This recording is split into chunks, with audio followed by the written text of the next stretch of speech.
For today's video, ang gagawin natin, impact battery.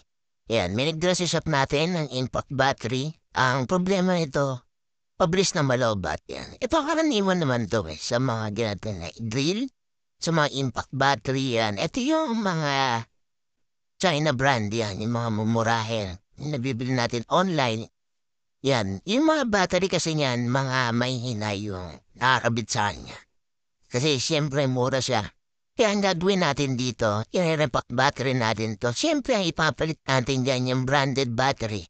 Tapos high capacity. Mas maganda kasi yung mataas yung capacity at yung may brand yung battery. Mas matagal malubat yung mga unit nyo. Tsaka mapapansin nyo yan, lalakas din yan. Sa mga ganitong impact battery yan, na-tested na natin yan na repack battery. Ang kinakabit natin, 5.2 AH yan. Talagang lumalakas yung unit. Napipihit niya yung mga lagnat na mga pangsasakyan, yan nararay niya. Ito yung step by step para tayo magre-repair ng battery. Ang una natin gagawin, makita niya yung BMS. Tanggalin natin yung mga connection ng BMS. Sa BMS may mga nakasulat yan, B negative, B1, B2, B3, B4, tapos B positive. Yan, ituturo natin kung para saan ba yan yung mga connection sa BMS. Tanggalin natin yung BMS, tapos ang gagawin natin, tatanggalin natin yung mga nickel. Yan, napapansinin naman yung nickel strip niya. Tatanggalin natin lahat yan dahil papalitan natin ito ng battery at papalitan din natin yung nickel niya. Yan, sa pagtanggal ng mga nickel, yan, dandahanin nyo lang kasi ito may ano pa to may bolts pa to. So, pwedeng pag tinanggal nyo yan, mamaya magdikit, mag-short yan. Kaya mas maganda ang pagtanggal natin ng mga nickel, yan, sa negative side. Tapos yung susunod naman yan sa B1. Yan, dahan-dahan lang, huwag masyadong mamadaliin. Kasi sa mga ganitong battery talagang, sa lithium battery yan, medyo doble ingat lang talaga ang kailangan natin yan dahil kung mapapansin nyo, yung ibabaw ng positive na yan, na battery, meron yan yung sa may body niya, yung battery mismo. Negative yun. Kung tatanggalin nyo yung nickel tapos madidikit ka dun sa may pinaka-ring no, positive side yan, mag-short yan. Kaya dapat ang gagawin yan, dahan-dahan lang. Ito sa pagtatanggal ng nickel talagang kailangan natin ingat at taga. Siyempre hindi naman madali lang din tanggalin niya kasi naka-spot weld yan. Makikita niya yung mga nickel na to. Yan, naka-spot weld yan. Siyempre kung papalitan natin yan, i-spot weld din natin yan. Ituturo natin dito yung step by step yan sa mga may mga power tools. Yan, mas maganda kasi kahit pa paano alam natin kung paano i-maintain yung mga battery natin. Para din i-DIY kung sakaling di-DIY niya, papalitan niya. Yan, para may idea kayo dun sa mga battery ng mga power tools niya. Ito yung mga common na battery na bibili natin online. Yan, sa mga ito, parang natin naman yung brand makita tapos natin yung volts na nakalagay. 68 volts yan. Pero ito, yung battery pack, 21 volts lang to. Kasi isang battery per cell, 3.7 volts ang nominal, 3.0 volts ang cut-off discharge, 4.2 volts naman ang full charge niya. Ito yung gagamitin natin na battery. 2,600 mAh per cell or 2.6 Ah per cell. Ang unang natin gagawin diyan, siyempre natin yan ba? Ikakamada natin yung battery. Negative, positive, negative, positive, negative. Ang connection nito, 5S, 2P, 5 series, 2 parallel. Sa 5S natin, makabuha tayo ng 21 volts, tapos yung another 5S na ipaparallel natin. Yan. 21 volts, 5.2 AH or 5,200 mAh. Ito na ikabitan natin yung battery. Tapos papalitan natin siyempre kung paano yung pag-spot weld. Ang hula natin yung spot weld yan natin yan naman yung negative. Sa negative bun tayo mag-spot weld yan. Kung wala kayong pang spot weld, pwede rin yung soldering iron. Gaso ang gagamitin nyo ay 60 ampere. Tapos ang gamitin nyo na LED Ichiban. Ayan. Kapag ginamitan nyo yan ng 60 watts na soldering iron, tara Ichiban na LED, hindi nyo na kailangan ng mga paste dyan para dumikit. Didikit at didikit na yung panghinang dyan. Nung nag-spotful tayo ng negative, ito naman yung sa may ilalim ng negative, yung positive. Tapos yung katabing negative, magsisiris na tayo dyan. Kaya mapansin din nakasiris na yan. Yun yung magiging B1 natin. Yung una natin negative, yun yung B negative. Tapos ikot ulit natin, nakita niyo naman, ito. Meron tayong makikita dyan na positive at negative. Magsisiris connection ulit tayo dyan. Ito naman yung magsisilbi natin na B2.